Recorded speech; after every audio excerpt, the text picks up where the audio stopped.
Nigerians are entitled to know, and it is no longer national secret. The commander of that area who ordered that those men be withdrawn. It is to be a national secret to be kept within military cycle. Nigeria should know the name, and the person should be brought to justice under the Terrorist Act.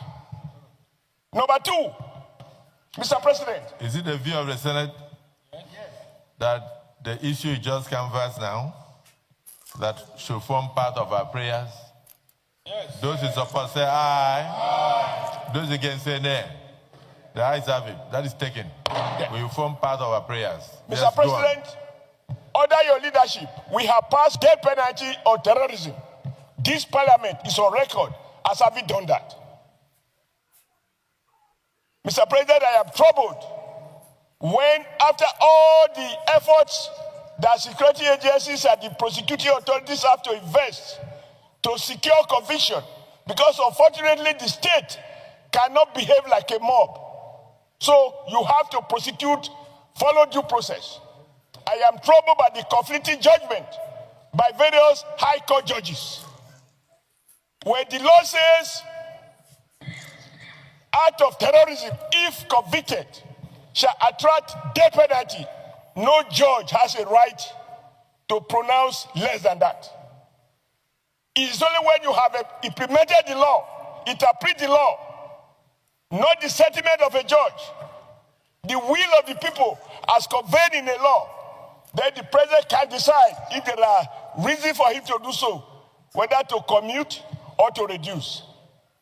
How can an offense that carries death penalty, a judge reduce it to 20 years in prison? That is not acceptable. But he has violated the laws passed by the parliament. Number three, sir, and this will be the last. Has that happened in Nigeria already? It has.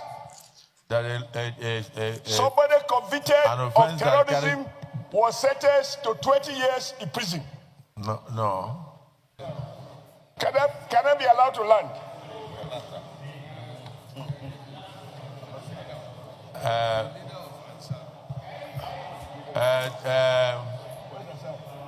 The civil senator, you have, Mr. President, that is the leader of Assad. They told them they have a group. You have 30 seconds. A terrorist group called Assad. You have 30 seconds to land, but please be guided. Okay. Let's concentrate on the issue in discussion. I will be guided. These are our people. For example, somebody allegedly kills someone who came to attack him on his farm. And because he killed in self-defense, the man was sentenced to death. But there is no evidence that those who have come to attack farmers and kill farmers, there is no evidence that they have been so convicted, sentenced to death. These are some of the issues we have to deal with so that nobody is given any excuse to misunderstand what is clearly a national challenge. I believe that President Tinubu inherited a situation that was already so complicated that no one of us, if we were to become president, can decree insecurity out of existence overnight. But we can begin to mobilize discernible action. We can begin to re-examine some of the discontent, but also call on the security chiefs. I am sure my colleagues here, you listen when the chief of defense have said there is what they call war economy. That is to say, there are officers who may well be making money from this crisis.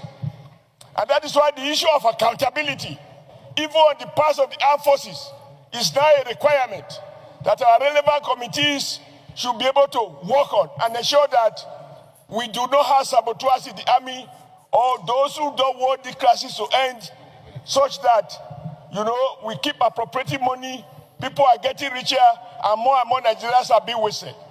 But I conclude by saying, all of us must commend the president for what he has been doing. If you see his face on television, you know that the president is not sleeping.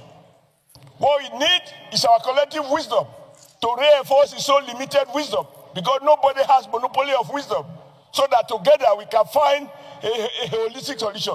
This situation calls for national unity. It calls for collaboration.